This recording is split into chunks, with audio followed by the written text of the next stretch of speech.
നമസ്കാരം. അപ്പം, ഇടിയപ്പം, ചപ്പാത്തി, ചോറ് തുടങ്ങിയ ഏതിനൊപ്പവും സെർവ് ചെയ്യാൻ സാധിക്കുന്ന ഒരു വെജ് സൈഡ് ഡിഷാണ് നമ്മളിന്ന് തയ്യാറാക്കാൻ പോകുന്നത്. വെണ്ടയ്ക്ക മപ്പാസ്. Guys, my name is Shaan Geo. Welcome to the video.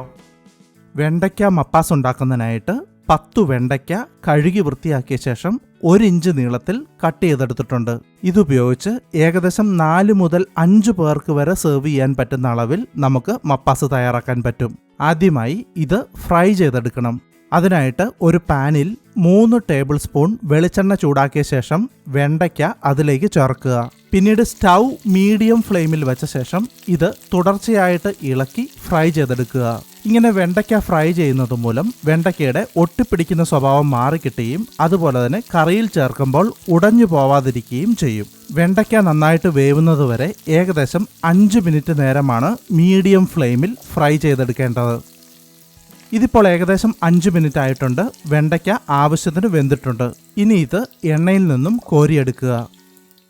പിന്നീട് അതേ എണ്ണയിലേക്ക് 1 ഇഞ്ച് നീളമുള്ള ഇഞ്ചിയുടെ കഷ്ണം ചോപ്പ് ചെയ്തത്, വെളുത്തുള്ളി 6 എണ്ണം ചോപ്പ് ചെയ്തത്, 2 പച്ചമുളക് ചോപ്പ് ചെയ്തത്, അല്പം കറിവേപ്പില, ഇത്രയും ഇൻഗ്രീഡിയൻസ് ചേർത്ത് 5-10 സെക്കൻഡ് നേരം മാത്രം പെട്ടെന്നൊന്ന് ഇളക്കുക. അതിനുശേഷം ഉടനെ തന്നെ ഇതിലേക്ക് ഒരു മീഡിയം സൈസ് സവോള സ്ലൈസ് ചെയ്തത്, 1 ടീസ്പൂൺ ഉപ്പ്, ഇത് രണ്ടും ചേർത്ത് തുടർച്ചയായിട്ട് ഇളക്കി വഴട്ടിയെടുക്കുക.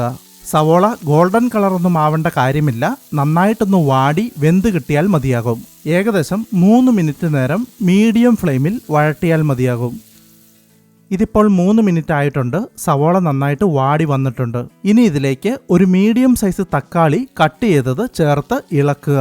തക്കാളി അത്യാവശ്യം ഒന്ന് വെന്ത് ഉടയുന്നത് വരെ ഏകദേശം 2 മിനിറ്റ് നേരമാണ് ഇളക്കേണ്ടത്. സ്റ്റൗ മീഡിയം ഫ്ലെയിമിൽ തന്നെ വയ്ക്കുക. ഇതിപ്പോൾ 2 മിനിറ്റ് ആയിട്ടുണ്ട്. തക്കാളി അത്യാവശ്യം ഒന്ന് വെന്തിട്ടുണ്ട്. ഇനി തീ കുറച്ച് ലോ ഫ്ലെയിമിലേക്ക് വെച്ച ശേഷം ഇതിലേക്ക് മഞ്ഞൾപ്പൊടി 1/4 ടീസ്പൂൺ, മല്ലിപ്പൊടി 3 ടീസ്പൂൺ, അതായത് 1 ടേബിൾ സ്പൂൺ, മുളകുപൊടി 1/2 ടീസ്പൂൺ, വളരെ കുറച്ച് മതി, ഗരം മസാല 1 ടീസ്പൂൺ. അവസാനമായി നമ്മൾ നേരത്തെ ഫ്രൈ ചെയ്ത് വെച്ച വെണ്ടയ്ക്കയും ഇതിലേക്ക് ചേർത്ത് ഇളക്കുക. മസാലപ്പൊടികളുടെ റോ ഫ്ലേവർ ഒന്ന് മാറുന്നതിനായിട്ട് ഏകദേശം 1 മിനിറ്റ് നേരമാണ് ഇളക്കേണ്ടത്. സ്റ്റൗ ലോ ഫ്ലെയിമിൽ തന്നെ വയ്ക്കുക. 1 മിനിറ്റിന് ശേഷം തേങ്ങയുടെ 2ാം പാൽ 1/4 കപ്പ് ചേർക്കുക. നിങ്ങൾ റെഡിമെയ്ഡ് ആയിട്ടുള്ള തേങ്ങാപ്പാലാണ് ഉപയോഗിക്കുന്നതെങ്കിൽ അതിൽ നിന്നും അല്പം എടുത്ത് 3 ഇരട്ടി വെള്ളം ചേർത്ത് ലൂസാക്കി 2ാം പാൽ തയ്യാറാക്കാവുന്നതാണ്. ഇനി തീ കൂട്ടി മീഡിയം ടു ഹൈ ഫ്ലെയിമിൽ വെച്ച ശേഷം തിളയ്ക്കുന്നതുവരെ വെയിറ്റ് ചെയ്യുക. ഇതുപോലെ നന്നായിട്ട് തിളയ്ക്കാൻ തുടങ്ങുമ്പോൾ തീ കുറച്ച് ലോ ഫ്ലെയിമിലേക്ക് വയ്ക്കുക. അങ്ങനെ ലോ ഫ്ലെയിമിൽ 2 മിനിറ്റ് നേരം തിളപ്പിക്കുക. ഇതിപ്പോൾ 2 മിനിറ്റ് ആയിട്ടുണ്ട്. ഇനി ഇതിലേക്ക് ഫ്രഷ് ആയിട്ട് ക്രഷ് ചെയ്തെടുത്ത കുരുമുളക് 1/2 ടീസ്പൂൺ ചേർക്കുക. അതോടൊപ്പം തന്നെ തേങ്ങയുടെ 1ാം പാൽ 1/2 കപ്പ് ചേർക്കുക. തേങ്ങാപ്പാൽ ചേർത്ത് ഉടനെ തന്നെ തീ ഓഫ് ചെയ്യുക. അതിനുശേഷം ഇളക്കി കൊടുക്കുക. കട്ടിയുള്ള തേങ്ങാപ്പാൽ ചേർത്ത് തിളപ്പിച്ചു കഴിഞ്ഞാൽ അത് പിരിഞ്ഞു പോകും. അതുകൊണ്ടാണ് തീ ഓഫ് ചെയ്യേണ്ടത്. വെണ്ടയ്ക്ക മപ്പാസ് ഇങ്ങനെ വേണമെങ്കിലും സെർവ് ചെയ്യാവുന്നതാണ്. എങ്കിലും ഇതിലേക്ക് കുറച്ച് ഇൻഗ്രീഡിയൻസ് കൂടി താളിച്ച് ചേർത്ത് കഴിഞ്ഞാൽ കുറച്ചുകൂടി ടേസ്റ്റ് കൂടും. അതിനായിട്ട് ഒരു പാനിൽ വെളിച്ചെണ്ണ 1 ടേബിൾ സ്പൂൺ ചൂടാക്കിയ ശേഷം ഇതിലേക്ക് ചെറിയുള്ളി 5 എണ്ണം സ്ലൈസ് ചെയ്തതും 1-2 തണ്ട് കറിവേപ്പിലയും ചേർത്ത് ഇളക്കുക. ചെറിയുള്ളി ഒരു ഗോൾഡൻ ബ്രൗൺ കളർ ആവാൻ തുടങ്ങുന്നത് വരെ വേണം ഇളക്കാൻ. സ്റ്റൗ മീഡിയം ഫ്ലെയിമിൽ വയ്ക്കുക. ചെറിയുള്ളി ഇതുപോലെ ഗോൾഡൻ ബ്രൗൺ കളർ ആവാൻ തുടങ്ങുമ്പോൾ ഇത് നമ്മൾ തയ്യാറാക്കി വെച്ചിരിക്കുന്ന വെണ്ടയ്ക്ക മപ്പാസിലേക്ക് ചേർക്കുക.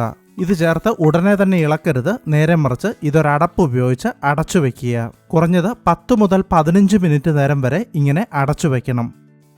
അതിനുശേഷം തുറന്ന് എല്ലാം നന്നായിട്ടൊന്ന് ഇളക്കി യോജിപ്പിക്കുക. വെണ്ടയ്ക്ക മപ്പാസ് തയ്യാറായിട്ടുണ്ട്. ചെറു ചൂടോടുകൂടി തന്നെ വിളമ്പുക. തേങ്ങാപ്പാൽ ചേർത്ത് തയ്യാറാക്കുന്നത് കൊണ്ട് വെണ്ടയ്ക്ക മപ്പാസ് അധികം നേരം കേടുകൂടാതിരിക്കില്ല. അതുകൊണ്ട് ഉണ്ടാക്കി ഉടനെ തന്നെ കഴിച്ചു തീർക്കുകയോ അതല്ലെങ്കിൽ റെഫ്രിജറേറ്ററിൽ സൂക്ഷിക്കുകയോ ചെയ്യുക. ദയവായി നിങ്ങളുടെ അഭിപ്രായങ്ങളും നിർദ്ദേശങ്ങളും താഴെ കമൻറ്റ് ചെയ്യുക. മറ്റൊരു വീഡിയോയുമായി വീണ്ടും കാണാം. Thanks for watching.